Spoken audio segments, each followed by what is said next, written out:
أشرف الأنبياء والمرسلين سيدنا ومولانا محمد وعلى آله وأصحابه أجمعين. أما بعد. Yang saya hormati pengurus DKM Masjid Ukhuwah Islamiyah Universitas Indonesia, yang saya hormati para jamaah sholat asar di Masjid Ukhuwah Islamiyah Universitas Indonesia, dan yang juga saya banggakan para mahasiswi Universitas Indonesia. Baik, pada kajian singkat sore hari ini kita akan membahas sedikit untaian penjelasan dalam kitab Mau'izatul Mu'minin, yang berarti nasihat-nasihat bagi orang-orang mukmin. Min Ihya'i Ulumuddin, yang mana kitab Mau'izatul Mu'minin yang dikarang oleh Al-Mu'allif Syekh Muhammad Jamaluddin bin Muhammad bin Sa'id Al-Qasimi, yang wafat pada tahun 1332 ini, mengambil atau mengutip untaian kalimat-kalimat ataupun nasihat-nasihat yang ada dalam kitab Ihya Ulumuddin karangan Imam Al-Ghazali.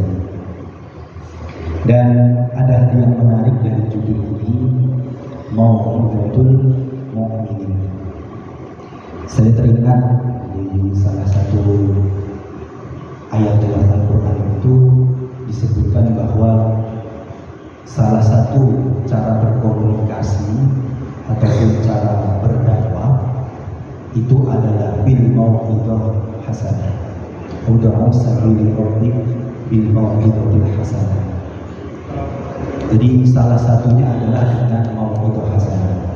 Ada juga salah satu komunikasi itu adalah billati hiya ahsan, yang mana maksudnya adalah berdialektika. Yang wajibil billati hiya ahsan ini seringkali diterapkan dalam kajian-kajian akademik, kajian yang memang ada dalam kelas, yakni berdiskusi, bertukar pikiran. Yang dilakukan oleh Syekh Jamaluddin bin Muhammad bin Sa'id Al-Qasimi ini adalah mengambil untaian nasihat. Jadi mengambil untaian nasihat, dan kalau dalam ayat tersebut tadi mengambil jalan yang pertama, bil mau'izah hasanah. Dan pada bab pertama ini, sebelum kita menyinggung ataupun membahas apa yang disampaikan oleh Syekh Jamaluddin bin Al-Qasimi ini, nampaknya kita juga perlu membacakan Al-Fatihah kepada beliau selaku al-mu'allif, selaku pengarang kitab Mau'izatul Mu'minin ini. Semoga apa yang kita baca, apa yang kita pelajari bermanfaat. Bismillahirrahmanirrahim. Mustafa Muhammad sallallahu alaihi wasallam wa thumma ila khairil khalqi min al mursalin wa rasulina wa rasulina sallallahu alaihi wa ulama wa muslimin majahidin wa khususan di hadarat Syekh Muhammad Jamaluddin Muhammad sallallahu alaihi wasallam thumma ila khairil Al-Fatihah. A'udzu billahi minasyaitonir rajim. Bismillahirrahmanirrahim. Alhamdulillahi rabbil alamin. Ar-Rahmanir Rahim. Maliki yaumiddin. Iyyaka na'budu wa iyyaka nasta'in. Ihdinas siratal mustaqim. Siratal ladzina an'amta 'alaihim ghairil maghdubi 'alaihim waladdallin.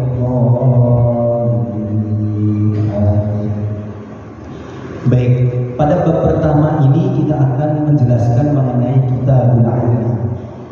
Kitabul Ilmi artinya adalah kitab ataupun bab yang menjelaskan tentang ilmu. Ini tepat sekali disampaikan di kampus terbaik di Indonesia. Maka pembukaannya yang mana banyak sekali mahasiswa dan juga mahasiswi mengambil ataupun belajar di kampus ini. Kitabul Ilmi, kitab ataupun bab yang membahas mengenai ilmu. Fadilatul Ilmi, yakni fadilah ataupun keutamaan ilmu. Fadilatul Ilmi, keutamaan ilmu. Syawahiduhu minal Qur'ani ayatun katsiratun. Ya. Jadi fadilah ataupun keutamaan ilmu itu ada saksi, ada dalil-dalilnya yang menguatkan, ada saksinya yang menguatkan, yakni berupa ayat-ayat dalam Al-Quran, dan disebutkan di sini banyak sekali ayatul katsiratun.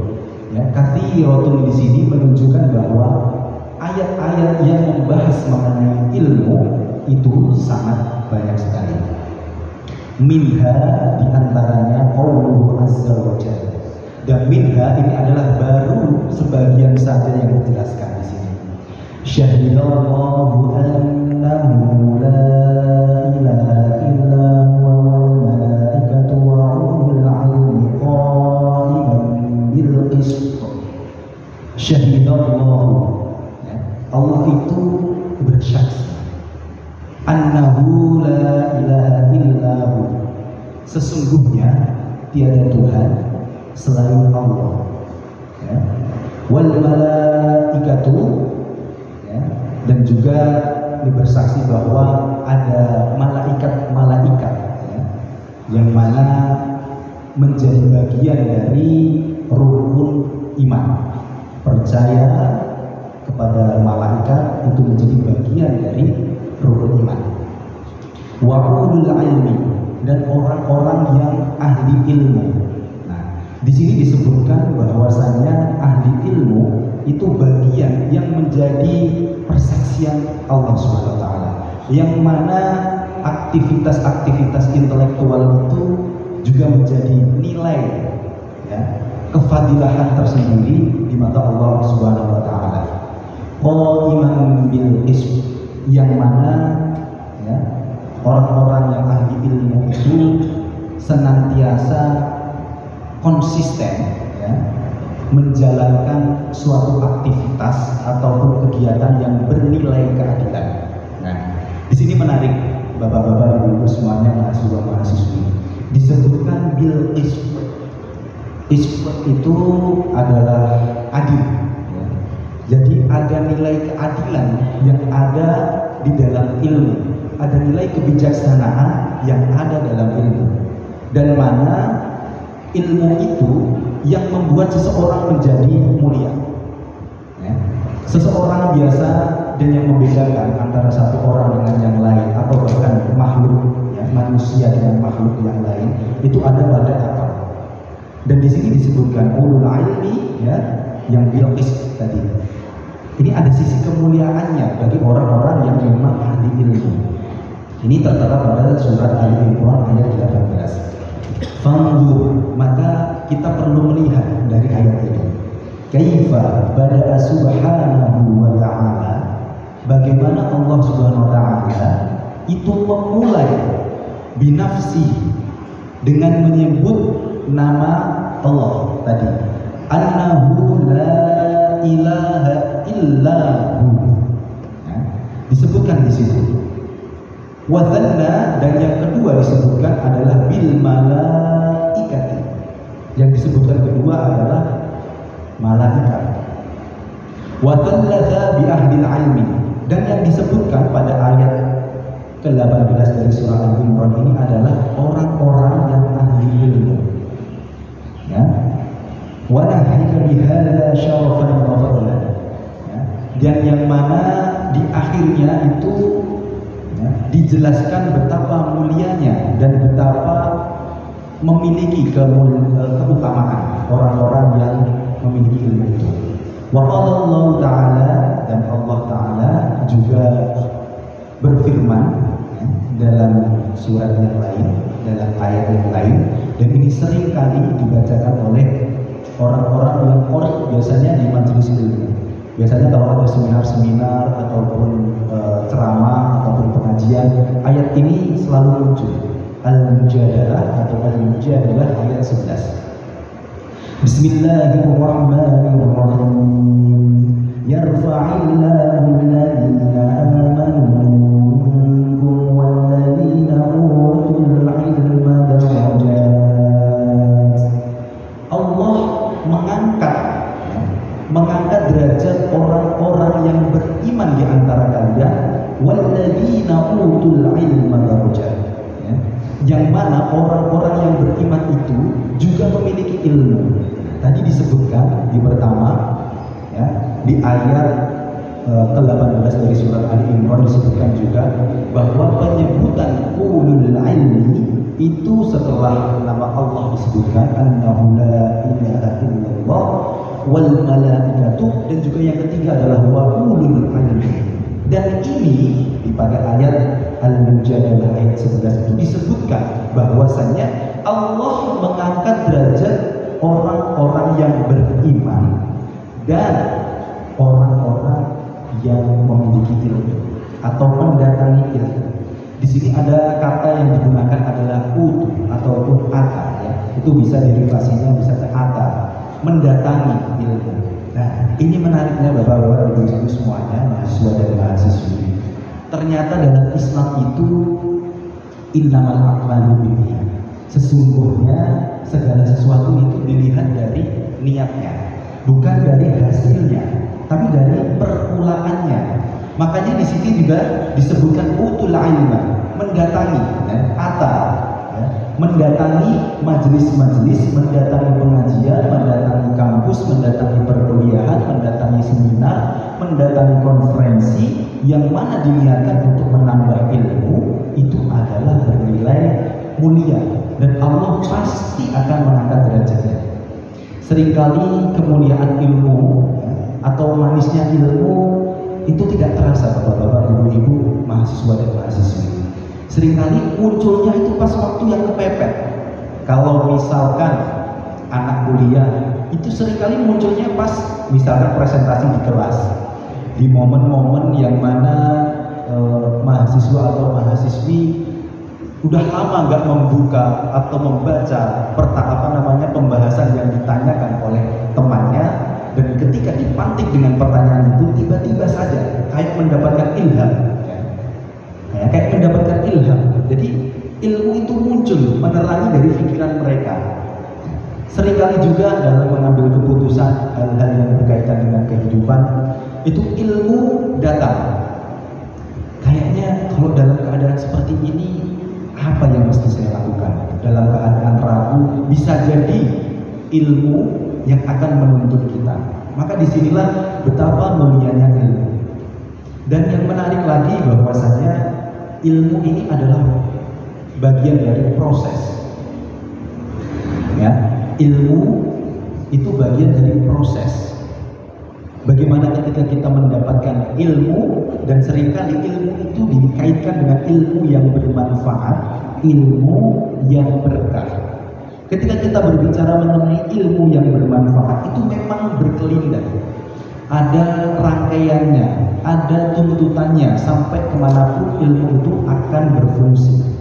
Dengan ilmu, orang itu nggak perlu khawatir mau tinggal dimanapun, dalam keadaan apapun, insya Allah pasti akan aman. Dan ilmu yang dimaksud ini adalah proses. Apa salah satu ciri-ciri atau karakteristik orang yang menyukai ilmu? Salah satunya adalah memiliki rasa ingin tahu, curiosity kalau dalam bahasa Inggrisnya. Rasa ingin tahu. Kalau kita tidak memiliki rasa ingin tahu, mengikuti apapun aktivitas ilmiahnya, maka kita akan menjadi orang yang hanya diam dan mungkin hanya hadir secara fisik, tapi ada wujuduhu ka'adamihi. Adanya itu seperti tidak adanya orang itu di majelis itu, seperti tidak adanya orang itu di perkuliahan itu. Maka di sini, ya, kita memaknai sebagai proses memahami, ada rasa ingin tahu untuk mengetahui suatu hal. Ini biasanya kalau ilmu-ilmu, kalau bapak-bapak, ibu-ibu semuanya, khususnya mahasiswa-mahasiswi juga, saya yakin ketika dalam keadaan tertentu, keadaan Misalkan teman-teman mahasiswa baru, mahasiswi baru yang mungkin hadir di sini, sebelum masuk UI pasti saya yakin mereka itu pasti mencari informasi satu demi satu bagaimana caranya agar bisa masuk UI. Rasa ingin tahu, curiosity-nya itu terus-menerus diasah. Dari satu web ke web yang lain, dari satu jurnal ke jurnal yang lain, dari informasi alumni ke alumni yang lain, dari cerita orang tua, temannya, tetangga, dan lain sebagainya, sampai pertimbangan guru-gurunya. Kerja-kerja atau aktivitas-aktivitas kolektif itu tadi yang meliputi rasa keingintahuan tadi, mengumpulkan informasi satu demi satu dari satu tempat ke tempat yang lain, dari satu hal ke hal yang lain, dari satu sumber ke sumber yang lain, itu adalah proses mencari ilmu, rasa ingin tahu. Dan inilah yang membuat kenapa manusia itu, apalagi muslim, ya, utlubul, ada yang ungkapan-ungkapan seperti utlubul ilma walau bisir, ya. Itu kemudian di cross check bagaimana kebenaran apakah itu hadis ataupun bukan, itu bisa ditelusuri lebih lanjut, banyak sekali kajian-kajian itu. Tapi yang jelas adalah upaya untuk mencari ilmu itu tidak ada batasnya, tidak ada jarak yang membatasi, tidak ada ruang yang membatasi. Ada yang menyebutkan thalabul ilmi fardhatun ala kulli muslimin wa muslimatin. Ada yang menyebut bahwa jadi ini ada yang menyebut dalam hadis itu cuma sampai muslimin. Mencari ilmu, thalabul ilmi fardhatun itu adalah kewajiban bagi seorang muslim dan seorang muslimah. Terus juga ada beberapa uraian ini ya, Mahfudho juga, carilah ilmu mulai ya, dari pangkuan ya, sampai ke liang lahat.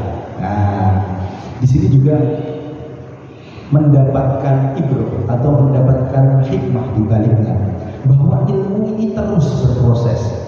Kita tidak bisa mengatakan bahwa seseorang yang ketika SMA itu pintar, maka selamanya dia akan pintar. Belum tentu. Karena ilmu ini adalah sesuatu yang mesti diasah. Ilmu ini memang selalu harus diperbarui. Ilmu itu harus selalu direfresh dengan rasa keingintahuan tadi, ya, dengan rasa curiosity tadi. Ya. Di situ tadi maka ada dua ayat yang menyebutkan bahwa Allah akan mengangkat derajat orang-orang yang ahli ilmu, dan orang yang ahli ilmu ini bukan terus kita membatasi orang yang secara gelar akademik sudah sampai profesor, bukan. Orang yang ahli ilmu itu tadi orang yang memiliki rasa keingintahuan dan ingin mendapatkan ilmunya sampai kapanpun, dimanapun, dalam kondisi apapun, dan bahkan bisa bermanfaat untuk orang lain, bisa bermanfaat untuk keluarganya, bahkan bisa bermanfaat untuk negerinya. Seperti yang tadi saya sebutkan bahwa ilmu biasanya disandingkan dengan kata yang berkah dan yang bermanfaat. Dalam kata berkah ada namanya ziyadatul khair, bertambahnya kebaikan. Ilmu yang tidak dilingkupi dengan bertambahnya kebaikan, maka ini akan sia-sia. Dan ada hal yang menarik, kenapa ilmu itu kan terdiri dari kata ain, lam, dan mim. Itu ada derivasi katanya dengan kata amal, ain, mim, lam. Itu kalau dalam ilmu bahasa Arab namanya istiqoq, ya, derivasi kata. Jadi ada perubahan derivasi kata itu istiqoq. Maka kata al ilmun, ya, ain, lam, mim, dengan amalun, ain, mim, lam, yang mana ketiga hurufnya ini sama-sama ada ain, ada lam, ada mim. Dan ini menunjukkan bahwa antara ilmu dan amal saling berkaitan. Ilmu itu akan bermanfaat dan akan berkah, bertambah kebaikannya ketika diamalkan. Maka semua apapun yang kita dapatkan dalam perkuliahan, dalam pengajian, dalam hal apapun itu, baik buruknya itu kita gunakan untuk memfilter. Ya, ketika baik maka kita akan menjalankannya, kita akan mengamalkannya, dan ketika buruk, ya, memiliki madarat, nilai madarat, maka kita akan meninggalkannya. Karena meninggalkan sesuatu itu juga butuh ilmu. Ketika meninggalkan sesuatu, kita berarti juga mengamalkan ilmu. Kira-kira sedikit banyak itu yang mungkin bisa saya sampaikan sebagai pengantar ya kajian kita di Masjid Ukhuwah Islamiyah Dakwah Asar ini. Semoga mahasiswa-mahasiswi dan juga para jamaah sekalian mendapatkan keberkahan ilmu dan bisa mengamalkannya, dan semoga lagi ilmu itu bisa membawa kita kebaikan, bahkan bisa membawa kita ke surga nantinya. Amin ya rabbal alamin. Mohon maaf yang bisa saya sampaikan. Wassalamualaikum warahmatullahi wabarakatuh.